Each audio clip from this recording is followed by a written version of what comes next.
Hello friends, कैसे हैं आप लोग। सबको मेरा जय भीम, नमो बुद्धाय। बाबा Saheb Ambedkar life and mission. 1 मई 1932 को लोथिन कमेटी का कामकाज पूरा हुआ।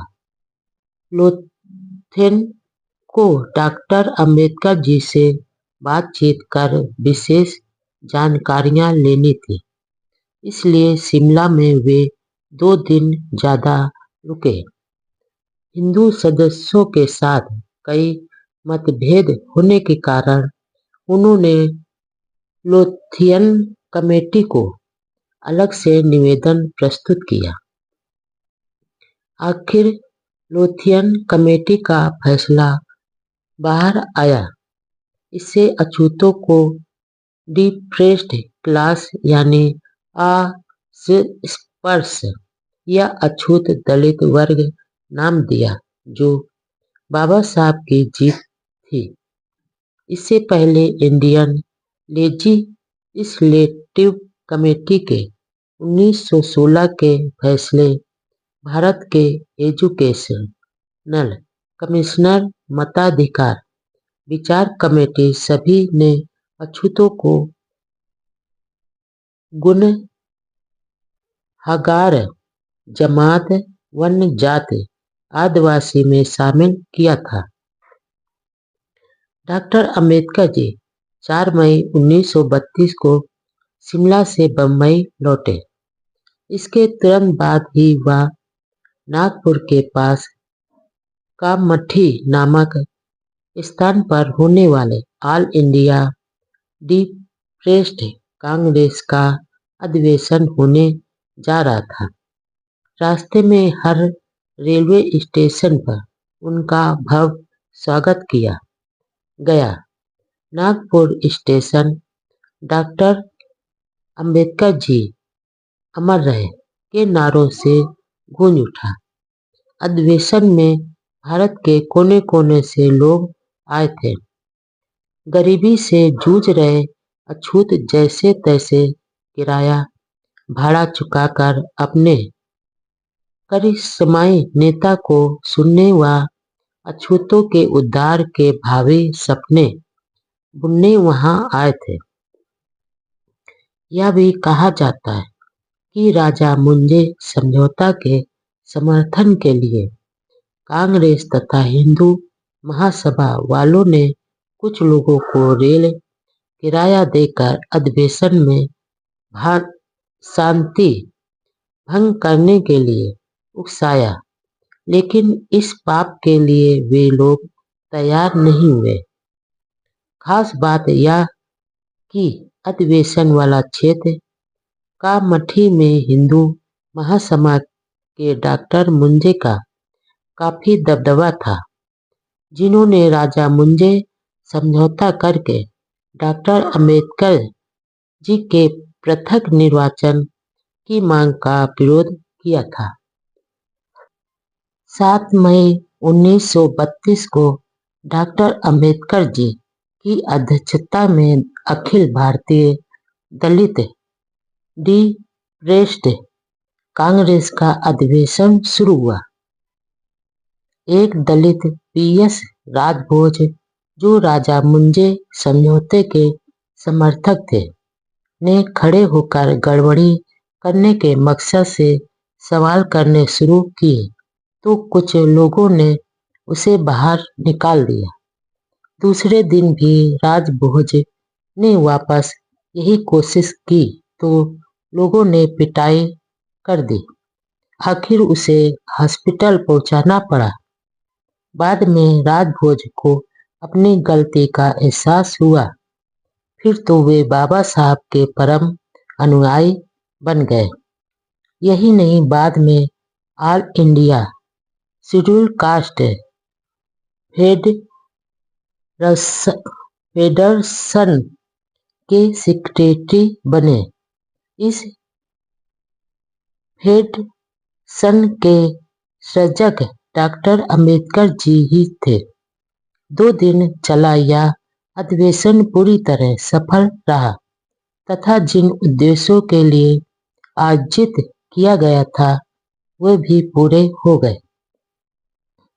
अधिवेशन में कुल 12 प्रस्ताव पारित हुए, जिनमें राजा मुंजे समझौते के प्रस्ताव का विरोध किया तथा अल्पसंख्यक समिति को पेश करी मांगों से कम कुछ भी मंजूर नहीं होगा। अधिवेशन में डॉक्टर अम्बेडकर जी व श्रीनिवासन के महान योगदान की प्रशंसा की गई और सभी ने एक आवाज में डॉक्टर अम्बेडकर के साथ खड़े रहने का ऐलान किया। 21 मई की शाम को पुणे में डॉक्टर अम्बेडकर जी के सम्मान में बड़ा जुलूस निकाला गया।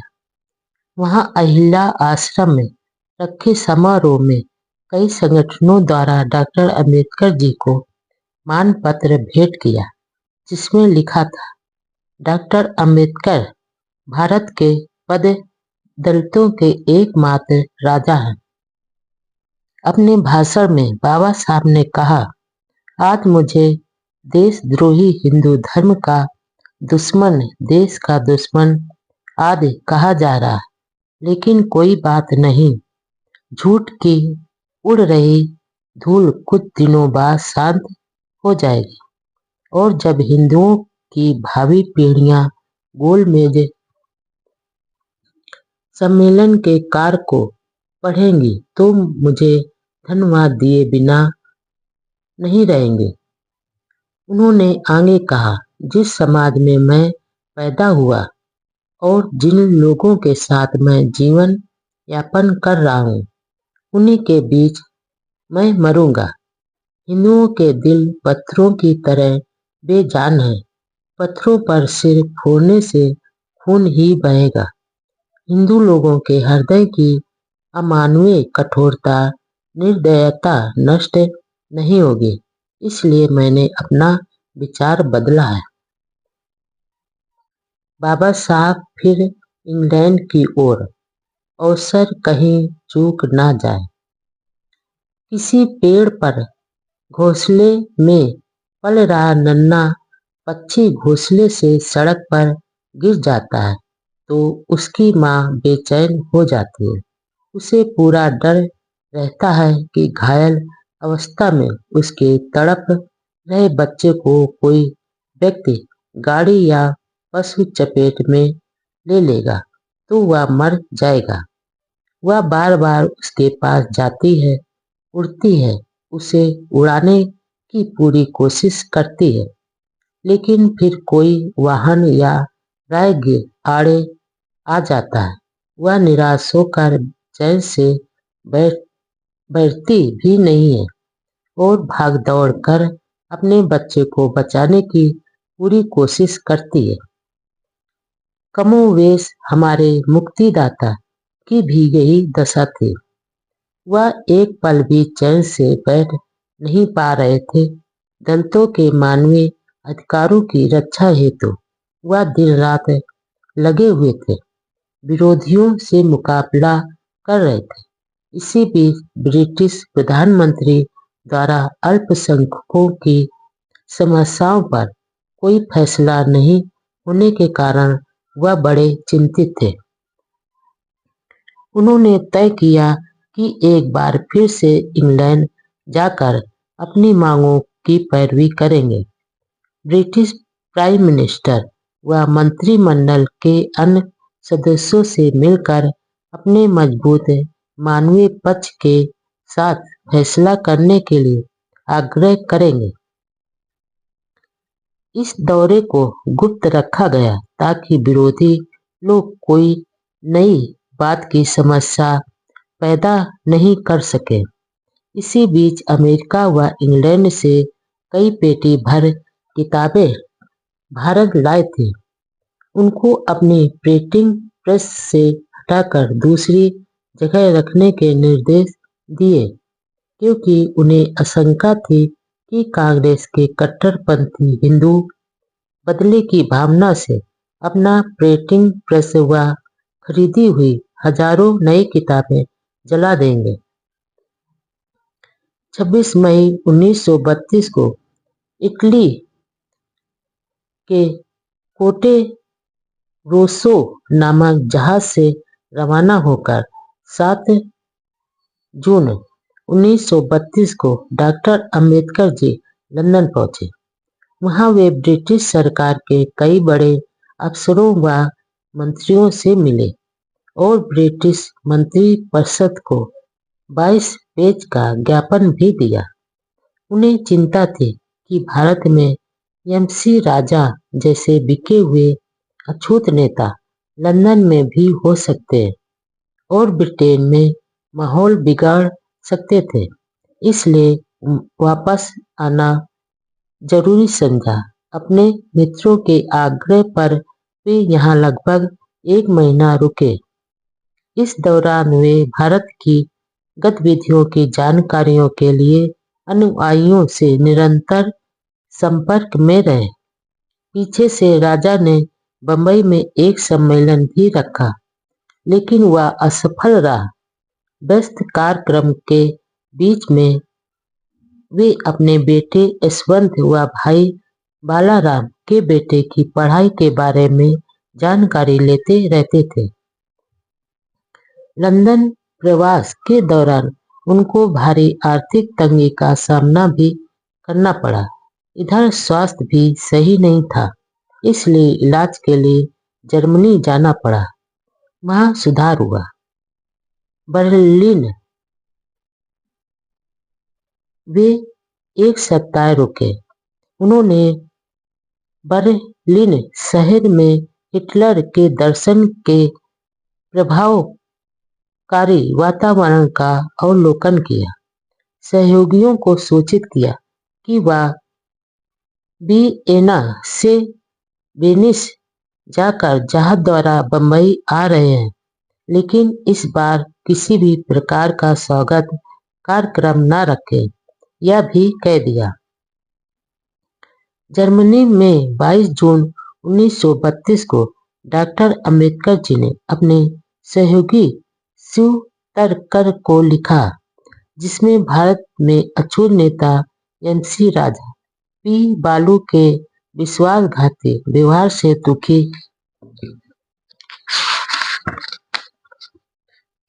थे।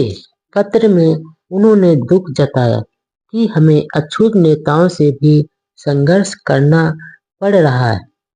ज्ञात हो कि डॉक्टर अंबेडकर जी चर्मकार समाज के क्रिकेटर पी बालू उर्फ बालाजी पानवलकर ने बंबई में भारी सम्मान करवाया था।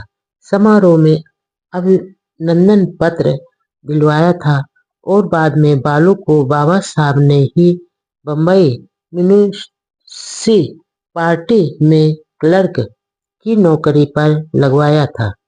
बाद में बालू कांग्रेस से चुनाव लड़कर जीते भी थे और बाबा साहब के विरोधी हो गए। जब इन्हें एक महार की जगह नौकरी पर लगवाया था, तो महार समाज के लोग डॉक्टर अंबेडकर जी से नाराज भी हुए थे। डॉक्टर अंबेडकर जी 17 अगस्त 1932 को भारत लौटे। उनकी इंग्लैंड यात्रा की मेहनत का फल मिलने जा रहा था और उसका फल का लाभ भारत के अछूतों को मिलने का अवसर आ चुका था। उन्हें रात दिन यह चिंता सताती रहती थी कि हजारों साल बाद अछूतों के हक मिलने का अवसर कहीं हाथ से निकल न जाए, जिसमें हर भारतीय के समानता का अधिकार हो। पूना पैक्ट क्या था? ऐतिहासिक फैसला। कम्युनल अवार्ड द्वारा दलितों को 2 वोट का अधिकार। 17 अगस्त को बाबा साहब भारत आए और 20 अगस्त 1932 को ब्रिटिश प्रधानमंत्री ने अल्पसंख्यकों की सांप्रदायिक समस्याओं पर अपना फैसला दिया और उसकी घोषणा हुई। भारतीय संविधान के इतिहास में यह निर्णय कम्युनल अवार्ड के नाम से जाना जाता है। इस अवार्ड के तहत दलित वर्ग के लिए प्रांतीय सभाओं में अलग से सुरक्षित सीटें स्वीकृत की गई तथा दलित वर्ग के लोगों को 2 वोट देने का अधिकार मिला। 2 में से 1 वोट का अधिकार अपने दलित वर्ग का प्रतिनिधि चुनने के लिए तथा दूसरा वोट का अधिकार समान चुनाव क्षेत्र से समान प्रतिनिधि चुनने के लिए मिला। यह अधिकार भी मिला कि दलित स्वतंत्रता के साथ कहीं भी चुनाव में उम्मीदवार बन सकते हैं। पृथक निर्वाचन के अनुसार दलितों के डबल वोट देने का अधिकार मिला, यानी चुनाव में अपने प्रतिनिधियों को खुद के वोट से चुनना तथा समान प्रतिनिधियों के चुनाव में भी वोट देना। यह अधिकार मिलना डॉक्टर अंबेडकर जी की भी भारी जीत थी। इस अवार्ड में दलितों के अलावा मुसलमानों, सिखों, यूरोपियनों तथा ईसाइयों को भी पृथक से वोट देने का अधिकार मिला था। अवार्ड की शब्दावली से कुछ समंजस होने के कारण डॉक्टर अंबेडकर जी ने सर सैमुअल होर को पत्र लिखकर स्थिति स्पष्ट करने का अनुरोध किया। कम्युनल अवार्ड की घोषणा से भारत के राजनीतिक माहौल में तूफान आ गया। इससे हिंदुओं को इसलिए भारी डर था क्योंकि इससे वे अल्पसंख्यक हो जाते। इसलिए अवार्ड का भारत के अखबारों व जनता ने निंदा कर विरोध किया। लेकिन खास बात यह है कि इससे अछूतों को कानूनी अधिकार मिलने का रास्ता बहुत साफ हो गया। भारत के राजनीतिक भूचाल व विरोध के कारण डॉक्टर अंबेडकर जी के सामने भी भारी संकट आ गया। कम्युनल अवार्ड के कारण देश में असंतोष की आग भड़क उठी, जिसमें गांधी जी ने घी डालने का काम किया। दूसरी ओर गोलमेज सम्मेलन से लौटने के बाद 4 जनवरी को ही कांग्रेस के कई नेताओं के बाद गांधी जी को भी गिरफ्तार किया जा चुका था और उन्हें यरवदा जेल पूना में रखा गया। गिरफ्तारी के बावजूद भी वह करोड़ों अछूतों को हिंदुओं के बाड़े में रखना चाहते थे। गांधी जी को जब कम्युनल अवार्ड का पता चला तो उन्होंने जेल से ही ब्रिटिश प्रधानमंत्री को सूचित किया कि अछूतों के लिए पृथक प्रतिनिधित्व के खिलाफ वह 20 सितंबर 1932 से जेल में अमर अनशन यानी व्रत शुरू कर देंगे। वह चाहते थे कि अछूतों को हिंदुओं से अलग न रखा जाए क्योंकि वे हिंदू समाज के आवश्यक अंग हैं। गांधी जी तो जेल से मार्च में ही ब्रिटिश सरकार को लिख चुके थे कि यदि अछूतों को पृथक निर्वाचन का अधिकार दिया तो वे उसका पुरजोर विरोध करेंगे। उन्होंने घोषणा के बाद कहा कि कम्युनल अवार्ड से हिंदू समाज व धर्म हमेशा के लिए 2 भागों में बंट जाएगा, इसलिए घोषणा रद्द हो अन्यथा वह इसके विरोध में जान की बाजी लगा देंगे। दूसरी ओर डॉक्टर अंबेडकर जी ने स्पष्ट किया कि पृथक निर्वाचन का यह मतलब नहीं है कि अछूत हिंदू समाज व धर्म से पृथक हो रहे, बल्कि यह तो एक राजनीतिक व्यवस्था है। डॉक्टर अंबेडकर जी का कहना था कि नैतिक व तार्किक दृष्टि से गांधी जी का अमर आमरण अनशन का फैसला कतई उचित नहीं है, क्योंकि वे गोलमेज सम्मेलन के समापन से ठीक पहले सभी डेलीगेट्स पूर्व ब्रिटिश प्रधानमंत्री को बाकायदा प्रार्थना पत्र पर हस्ताक्षर कर फैसले का अधिकार दे चुके थे। डॉक्टर अंबेडकर जी को आश्चर्य भी हो रहा था कि गांधी जी अपने वचन को तोड़ रहे हैं, और यह भी कि गांधी ने ईसाइयों और मुसलमानों को उसी कम्युनल अवार्ड में दिए पृथक निर्वाचन के अधिकार के खिलाफ एक शब्द बोलना तो दूर, उल्टा उससे सहमत जताए। अब अछूतों के अधिकारों के खिलाफ अपने प्राण देने के लिए उतारू हो गए। दरअसल यह उनकी भारी राजनैतिक हार के कारण पैदा हुई हताशा थी, जिसके कारण वे आमरण अनशन के लिए तैयार हो गए।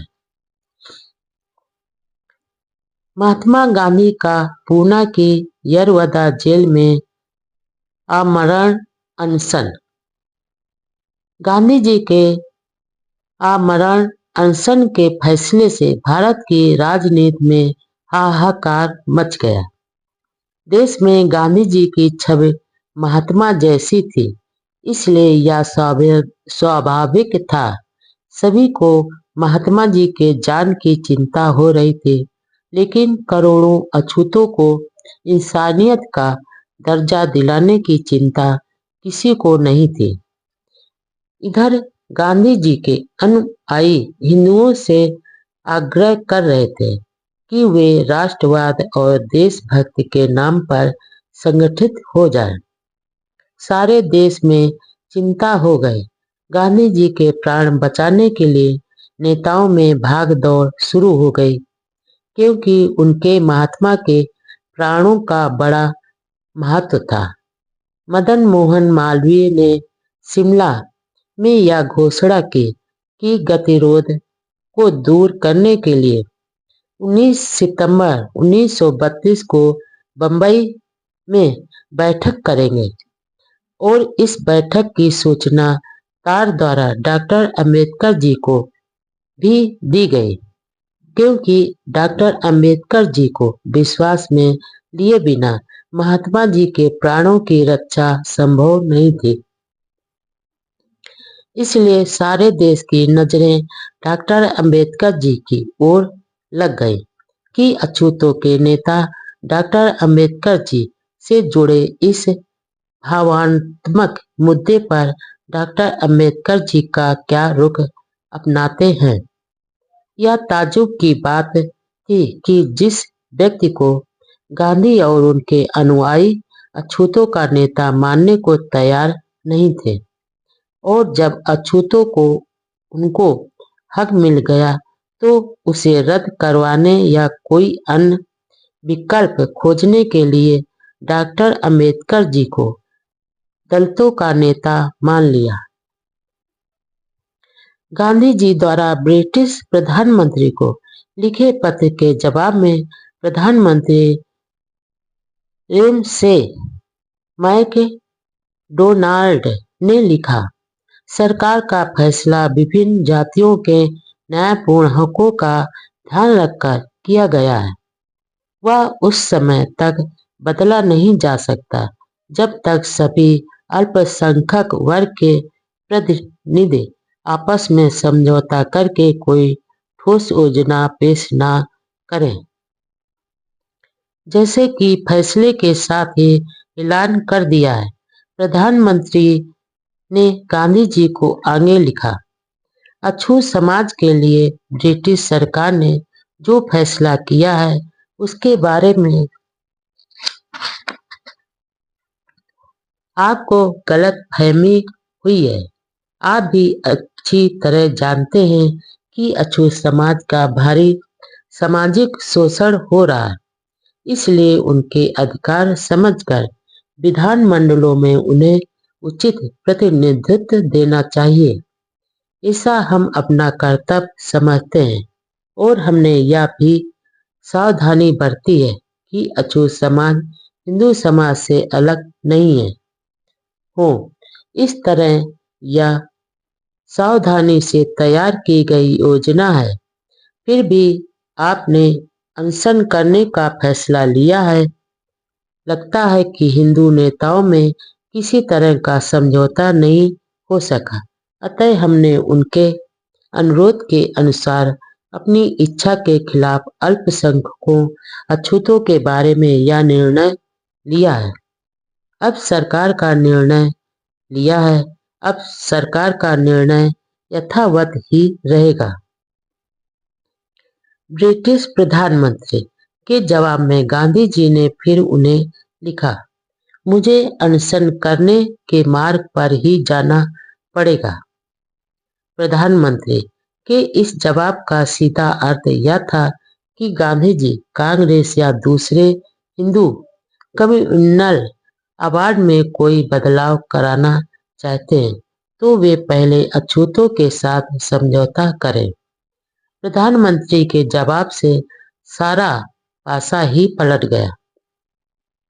आमरण अनशन द्वारा ब्रिटिश सरकार पर दबाव डालना था, लेकिन अब बात अछूतों के साथ समझौता करने पर आकर टिक गई। समझौता हमेशा नेताओं के बीच में होता है। गांधी कांग्रेस व सवर्ण हिंदुओं को सब पता था कि अछूतों का पूरा विश्वास डॉक्टर अंबेडकर जी पर ही है, जिसे वे अपना नेता मानते हैं। डॉक्टर अंबेडकर जी को रात दिन पानी पी पी कर गालियां देने वाले अखबारों, कांग्रेस व हिंदुओं को डॉक्टर अंबेडकर जी को ही अछूतों का नेता मानना पड़ा। देखिए कैसा संयोग था हुआ।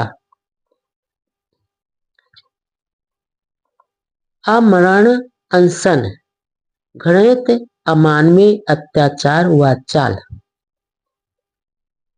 बाबा साहब ने तो आमरण अनशन से पहले ही कह दिया था, मैं इन राजनीतिक चालों व झांसों की परवाह नहीं करता।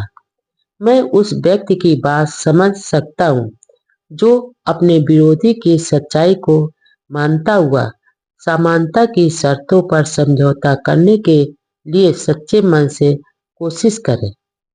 आमरण अनशन की घोषणा के खिलाफ देश के कोने कोने में अछूतों की सभाएं हुई। प्रयाग में स्वामी अछूतानंद के साथ कई नेताओं की सभा में गांधी जी के अनशन को घृणित अमानवीय अत्याचार कहा गया। सभापति स्वामी अछूतानंद ने कहा, गांधी जी का यह घातक कदम अछूतों के राजनीतिक अधिकारों के उग रहे पौधे को जड़ से उखाड़ फेंकने की ओछी हरकत और अछूतों पर अमानवीय अत्याचार है। हम किसी भी दशा में संयुक्त निर्वाचन प्रणाली को स्वीकार नहीं करते हैं। हिंदू लोग नासिक सत्याग्रह के समय कहाँ थे, जो अब अपने देवी देवताओं के मंदिरों को अछूतों के लिए खोलने के ढोंग रचे गए हैं। यदि हिंदू वास्तव में अछूतों के अपना समझते हैं तो लोकल बोर्डों में उनके लिए कुछ सीटें सुरक्षित क्यों नहीं कराते हैं। इसी क्रम में दक्षिण के उक्कट मांडू में मुनि स्वामी पिल्ले के नेतृत्व में all India depressed classes federation की सभा हुई, जिसमें कहा गया, गांधी जी का यह फैसला हिंदुओं का धर्म के नाम पर भड़काने तथा अछूतों को पनपने नहीं देने की कोशिश है। राजनीति में धर्म को फंसाकर गांधी जी ने घोर अपराध किया। संयुक्त निर्वाचन पुरानी अछूतों को तबाह कर देगी। डॉक्टर अंबेडकर जी के लिए कड़े इम्तिहान की घड़ी। अमरण अनशन गांधी का एक बड़ा हथियार यानी ब्रह्मास्त्र था, जिसे वह हमेशा से काम में लेते आ रहे थे। यह उनकी खतरनाक चाल थी। डॉक्टर अंबेडकर जी के लिए यह परीक्षा की घड़ी थी, क्योंकि गांधी जी द्वारा चलाया गया हथियार बहुत घातक था, जिससे डॉक्टर अंबेडकर जी को बचाव भी करना था। उन्हें अपने करोड़ों भाइयों की चिंता थी, इसलिए बहुत ही सूझबूझ व बुद्धि से काम लेना था। सरकार की प्रतिक्रिया जानने के लिए वह पूना के गवर्नर से मिले और बाद में अखबारों के लिए अपना प्रेस नोट जारी किया, जिसमें डॉक्टर अंबेडकर जी ने कहा, जहां तक मेरा सवाल है, मैं उस बात को मानने के लिए तैयार हूं जिससे दलितों के हितों में किसी भी प्रकार से कोई कमी नहीं है। मैं किसी भी मुद्दे पर बातचीत के लिए तैयार हूं, लेकिन दलितों के अधिकारों में किसी भी प्रकार की कटौती के लिए तैयार नहीं हूं। इस प्रकार की बैठक बुलाने से कोई लाभ नहीं जब तक सामने कोई साफ विकल्प नहीं हो जिस पर बातचीत की जा सके।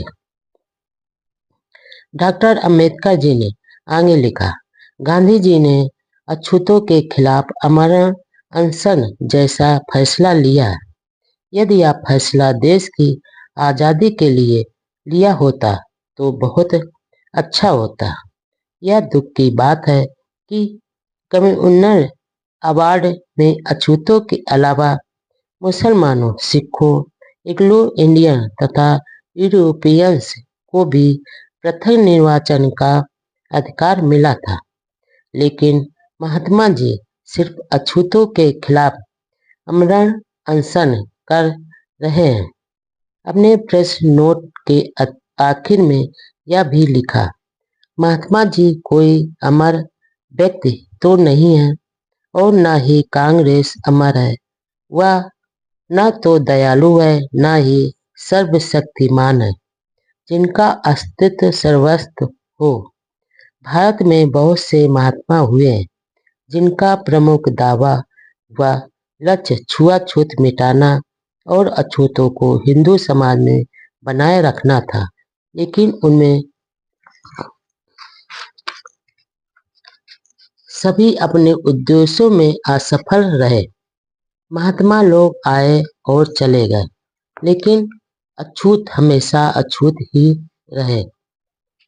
पूरे देश के हिंदुओं से बाबा साहब के खिलाफ जहर उगलवाया जा रहा था। उनके मित्र, शुभचिंतक व राजनेता उनसे मिलने के लिए बंबई आने लगे। उन्हें फिर देशद्रोही राक्षस, भाड़े का टट्टू, हिंदू धर्म का शत्रु आदि कहा जा रहा था, लेकिन दृढ़ इरादों वाले उस महापुरुष ने तो तय कर रखा था कि किसी भी दशा में अपने करोड़ों बेजुबान भाइयों के अधिकारों का बलिदान नहीं देने देंगे। उनका तो दो टूक कहना था कि जब मुसलमानों और सिखों को अधिकार से देश नहीं टूटेगा, तो अछूतों को यह अधिकार देने से हिंदू समाज कैसे टूट जाएगा। महात्मा जी बहुत चालाक व कलाबाज हैं। उन्हें अच्छी तरह पता है कि उनके अमरण अनशन का क्या असर होगा। यह अनशन उन्होंने न तो मुसलमानों के खिलाफ किया, न ब्रिटिश शासन के खिलाफ, और न ही छुआछूत के कलंक को मिटाने के लिए किया है। बंबई में हिंदू नेताओं का सम्मेलन 19 सितंबर 1932 को हिंदू नेताओं का सम्मेलन बंबई के इंडियन मर्चेंट्स चेंबर हॉल में आयोजित किया गया। पंडित मदन मोहन मालवीय ने की। इसमें doctor Rajendra Prasad, doctor Munje, sir Chimanlal, Setalvad, MC. Raja, doctor Solanki, doctor Ambedkar, Seth Walchand, Hirachand, Shrimati Kamala Nehru, sir Tej Bahadur, Sapru Choithram Gidwani, Thakkar बुलाया, doctor Deshmukh, Damodar Savarkar, Madhavram Aney, K Natarajan, P Balu, Pandit Kunzru, Swami Satyanand, N Srinivasan आदि नेता शामिल हुए। डॉक्टर अंबेडकर जी व सोलंकी की कुर्सियां अध्यक्ष की कुर्सियों के बराबर लगाई गई। राजा और मुंजे साथ साथ हाल में दाखिल हुए। सभा में सेठ वालचंद हीराचंद ने अध्यक्ष महोदय से यह अनुरोध किया कि सबसे पहले डॉक्टर अंबेडकर जी को अपनी बात प्रस्तुत करने के लिए कहा जाए। डॉक्टर अंबेडकर जी ने शांत, गंभीर और दृढ़ता के साथ कहा, यह बहुत दुख की बात है कि गांधी जी ने अछूतों के खिलाफ आमरण अनशन शुरू किया है। उनके अमूल्य जीवन की रक्षा करने का प्रयास हर व्यक्ति के लिए उचित है, लेकिन गांधी जी की ओर से कोई ठोस वैकल्पिक प्रस्ताव या सुझाव नहीं देने से इस दिशा के सारे रास्ते बंद हैं। ऐसे में समझौता कैसे संभव है?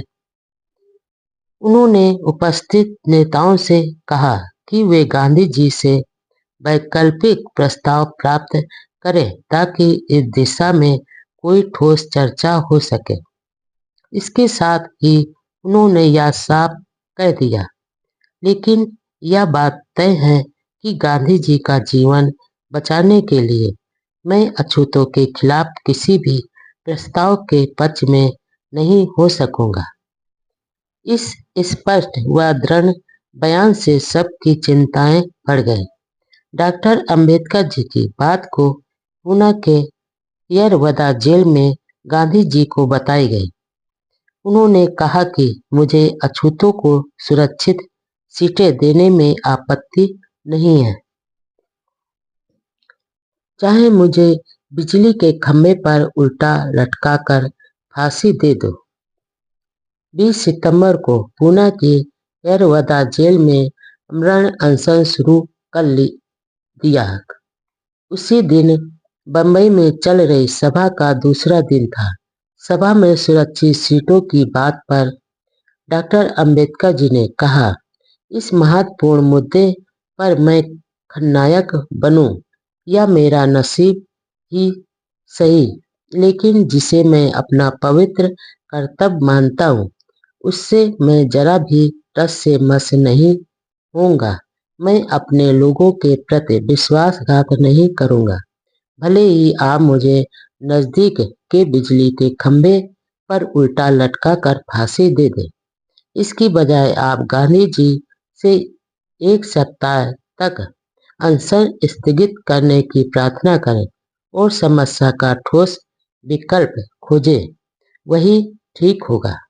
यह सुनकर सभा में सन्नाटा छा गया। सबको भारी सदमा सा पहुंच गया। डॉक्टर अंबेडकर जी ने गुस्से में सभा में मौजूद हिंदू नेताओं की ओर देखकर कहा, आप लोग कोरे सिद्धांतवादी पंडित और देशभक्त हैं।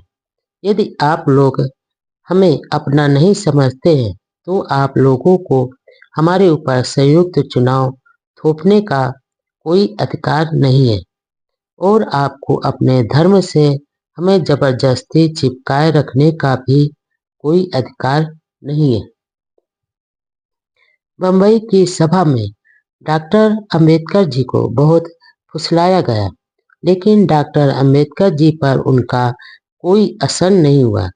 सभा में एम.सी. राजा जैसे अछूत प्रतिनिधि ने मालवीय की ओर देखते हुए कहा कि ये इस बात की गारंटी दे कि भविष्य में अछूतों के साथ अन्याय अत्याचार नहीं होंगे, और मालवीय ने उसका समर्थन भी कर दिया। यह वही एमसी राजा थे जिनको हिंदू महासभा वालों ने लालच देकर डॉक्टर अंबेडकर जी के खिलाफ उकसाया था, लेकिन बाद में उसे किसी ने नहीं पूछा। इसी तरह डॉक्टर मुंजे ने कहा कि यदि डॉक्टर अंबेडकर जी पृथक निर्वाचन की मांग छोड़ देने का वादा करें तो जैसी रियायतें वह चाहें उन्हें हम देंगे। लेकिन डॉक्टर अंबेडकर जी इन कुटिल चालों व लालच को अच्छी तरह समझते थे। उन्होंने तुरंत मुंह तोड़ जवाब दिया, मैं किसी भी सवर्ण या अछूत नेता से व्यक्ति रूप से कोई गारंटी नहीं चाहता, चाहे उसे गांधी जी की मंजूरी ही क्यों ना हो, जिन्होंने यह नया संकट पैदा किया है। इसलिए समझौते की बात गांधी जी से सीधे करेंगे। यह सुनकर डॉक्टर मुंजे का चेहरा सफेद पड़ गया। दोपहर बाद स्थगित दोपहर बाद सभा स्थगित होने के बाद कुछ हिंदू नेता बिरला हाउस में अलग से इकट्ठा हुए। बिरला हाउस में सदस्यों में प्रस्तावित आरक्षण की एक व्यापक रूप रेखा बनाई, जिसमें तेज बहादुर शेरपू जैसे प्रगतिशील व्यक्ति ने सक्रियता दिखाई। उस रूपरेखा में प्राइमरी और निर्णायक 2 अंगों वाली पद्धति आरक्षित सीटों के लिए बनाई, जिसके अनुसार अछूत वर्ग के मतदाताओं के लिए हर एक आरक्षित सीट के लिए कम से कम 3 प्रतिनिधि चुने जाएं और उन तीनों में से कोई भी एक संयुक्त निर्वाचक मंडल द्वारा चुना जाए। इस पर डॉक्टर अंबेडकर जी ने कहा कि अपने सहयोगियों से बातचीत करना चाहूँगा। उन्होंने समय मांगा लेकिन नहीं दिया, तो वे उसी दिन शाम तक अपने साथियों से मिलकर खुद ही योजना तैयार की। ऐसी संकट की घड़ी में बाबा साहब गो काड़ेकर जैसे विद्वान साथियों से सलाह लेते थे। डॉक्टर अंबेडकर जी को समझौतों की शर्तें तैयार करने के लिए कहा गया था। सारी योजना तैयार कर उन्होंने सभा के सदस्यों को दे दी। उनमें प्रमुख रूप से प्राथमिक चुनाव की बात को स्वीकार किया, लेकिन अछूतों के लिए ज्यादा सीटों की सुरक्षा तथा केंद्रीय विधानमंडल में जनसंख्या के अनुपात में अछूतों को सीटें मिलनी चाहिए। सदस्यों ने डॉक्टर अंबेडकर जी की मांगें स्वीकार की और आपसी सहमति के बाद राजगोपालाचारी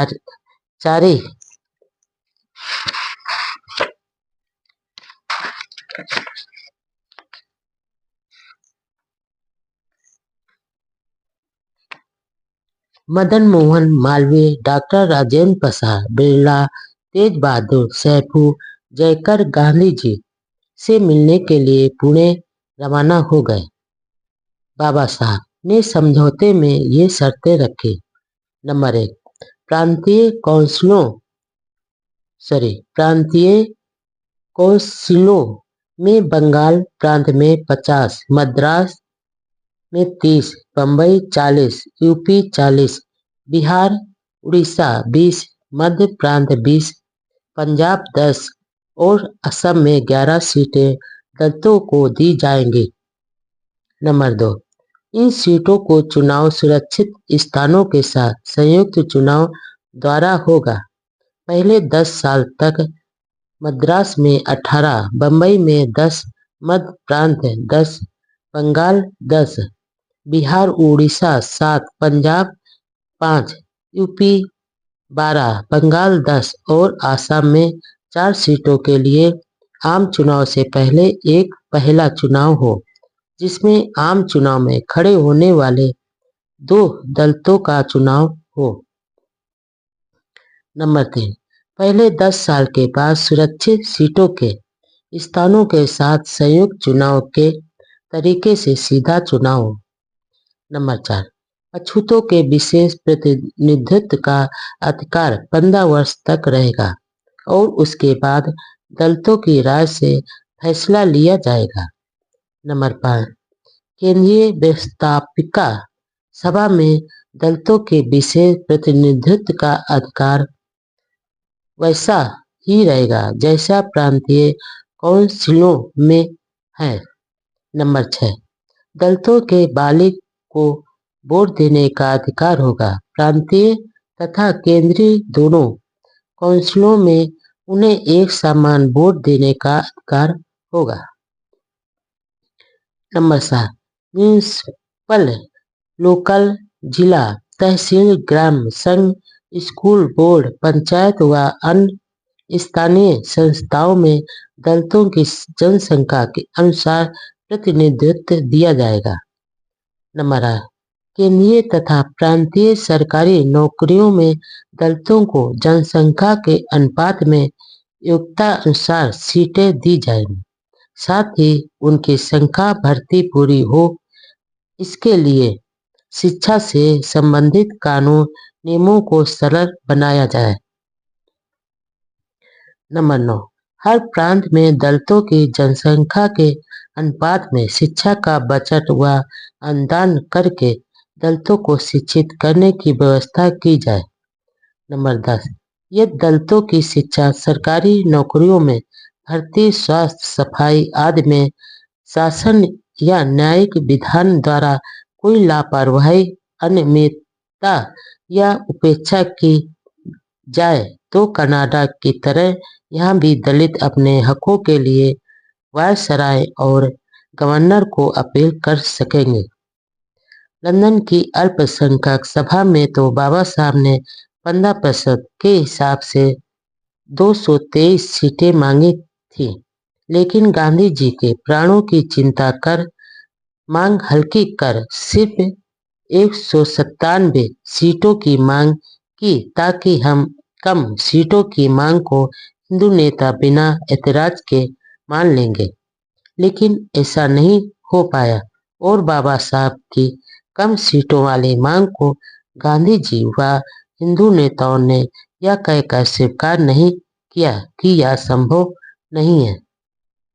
महात्मा गांधी के प्राण बचाओ। डॉक्टर अंबेडकर जी पर भारी दबाव। डॉक्टर अंबेडकर द्वारा पेश की गई शर्तों पर मोल भाव होने लगा। हिंदू अखबारों ने एक बार फिर डॉक्टर अंबेडकर जी के खिलाफ लिखना शुरू कर दिया। Doctor Ambedkar ji Srinivasan, MC. राजा, पिल्लई जैसे अछूत नेताओं पर कई तरह के अनैतिक दबाव पड़ने लगे। जगह जगह लोग यही कहने लगे, महात्मा गांधी के प्राण बचाओ। इससे अछूत नेताओं के सामने भारी संकट आ पड़ा। आखिर समझौते की शर्तों में फिर काट छाट कर तेज बहादुर, सैफू और जयकर जैसे विद्वानों के पास प्रस्तुत हुआ। हिंदू नेता गांधी जी से विचार के लिए पुणे चले गए। 21 सितंबर को दिन में पुणे से सर सैफू ने डॉक्टर अंबेडकर जी को पुणे आने के लिए टेलीफोन किया। डॉक्टर अंबेडकर जी रात की गाड़ी से पुणे आ गए। उसी दिन एम.सी. राजा व मालवीय भी पुणे आ गए। अगले दिन गुरुवार को सुबह डॉक्टर राजेंद्र प्रसाद, राजगोपालाचारी, सर सैफू, मालवीय, जयकर, बिरला, चुन्नीलाल मेहता सहित गांधी जी से यरवदा जेल में विचार विमर्श किया। गांधी जी ने कहा कि अछूतों की सभी सीटों पर चुनाव की प्राथमिक और 2 पद्धति लागू की जाए। पुणे की नेशनल होटल में ठहरे डॉक्टर अंबेडकर जी को इस विचार का संदेश भेजा गया। तो वह राजी नहीं हुए और माहौल भी तनावपूर्ण हो गया। डॉक्टर अंबेडकर जी ने कहा, मेरे सामने जब तक दूसरी योजना नहीं आ जाती तब तक ब्रिटिश प्राइम मिनिस्टर द्वारा दिए गए अलग मतदाता संघ की मांग छोड़ने के लिए राजी नहीं हूँ।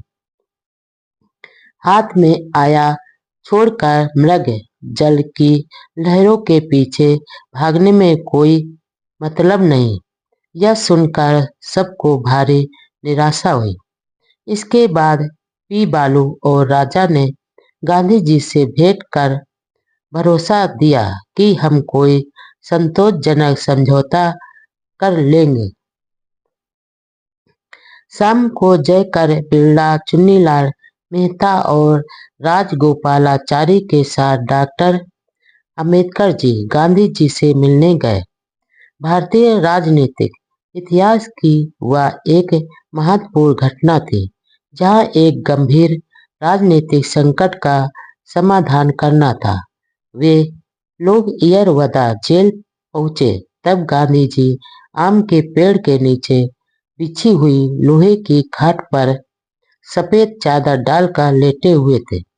इंदिरा नेहरू गांधी जी से मिलने के लिए जेल के बाहर इंतजार कर रही थी। उधर देहरादून की जेल में बंद पंडित नेहरू ने तार भेजकर कहा, शोषित और पीड़ित वर्ग के लिए किए गए त्याग से बड़ा कोई त्याग नहीं है। अछूतों की आजादी से ही देश की आजादी का मूल्यांकन होगा। सरदार पटेल, बिरला, राजगोपालाचारी, चुन्नीलाल मेहता और सरोजिनी नायडू गांधी जी के पास ही बैठे हुए थे। पत्नी कस्तूरबा भी एक तरफ खड़ी थी। पास में पानी की बोतल, सोडा व नमक रखे हुए थे। वातावरण में बिल्कुल शांति लेकिन मौन के साथ चिंता थी। डॉक्टर अंबेडकर जी भी शांत व संयत थे। साथ के सभी नेता यह सोच रहे थे कि महात्मा जी से मिलते ही डॉक्टर अंबेडकर जी पिघल जाएंगे। लेकिन डॉक्टर अंबेडकर जी अपने करोड़ों गरीब अछूत भाइयों को अपने प्राणों से ज्यादा चाहते थे। वह तो निस्वार्थ भाव से उनकी मुक्ति के लिए डटे हुए थे। वह धैर्यवान, निडर, साहसी व बुद्धिमान थे। वह लालच व झांसे में भी आने वाले नहीं थे। धैर्य के साथ मुश्किल हालात में भी मुकाबला करना उनकी विशेषता थी।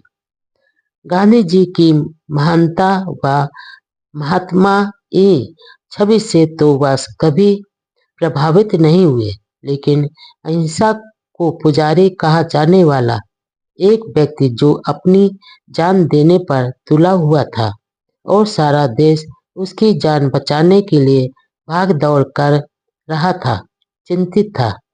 ऐसे व्यक्ति के पास जाते हुए डॉक्टर अंबेडकर जी जैसे संवेदनशील व्यक्ति को जरूर दुख हुआ होगा, लेकिन यह दुख उस दुख की तुलना में बहुत छोटा था जिसे दलित लोग हजारों सालों से भोगते आ रहे थे। यह दलितों व देश की आजादी का सवाल था, इसलिए यहाँ भावुक होने का समय नहीं था। कड़े इम्तिहान की घड़ी थी। बाबा साहब भावुक हुए भी नहीं। गांधी जी की शारीरिक कमजोरी स्पष्ट नजर आ रही थी।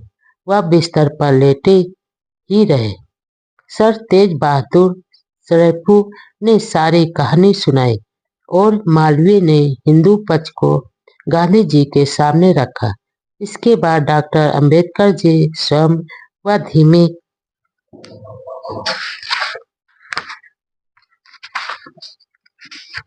आवाज में बोले, महात्मा जी, आप हमारे साथ बहुत अन्याय करते आ रहे हैं। गांधी, यह मेरा हमेशा से ही भाग ही रहा है कि मैं अन्याय प्रतीत होता हूँ, लेकिन मेरे पास इसका कोई इलाज नहीं है। इसके बाद डॉक्टर अंबेडकर जी ने सारी बात बताई, अपना पक्ष प्रस्तुत किया।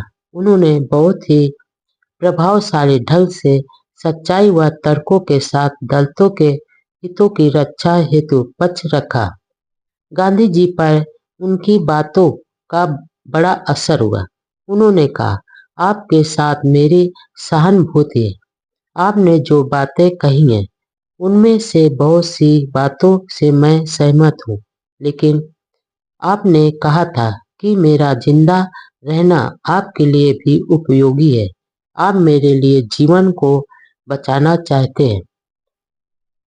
डॉक्टर अंबेडकर जी, हाँ, महात्मा जी इस आशा के साथ कि यदि आप अपनी जिंदगी अछूतों के कल्याण के लिए अर्पित करेंगे तो आप हमारे भी नायक बन सकते हैं। गांधी जी, ठीक है, यदि ऐसा है तो आप जानते हैं कि मेरे प्राण बचाने के लिए आपको क्या करना चाहिए। उसे करो और मेरे जीवन को बचाओ।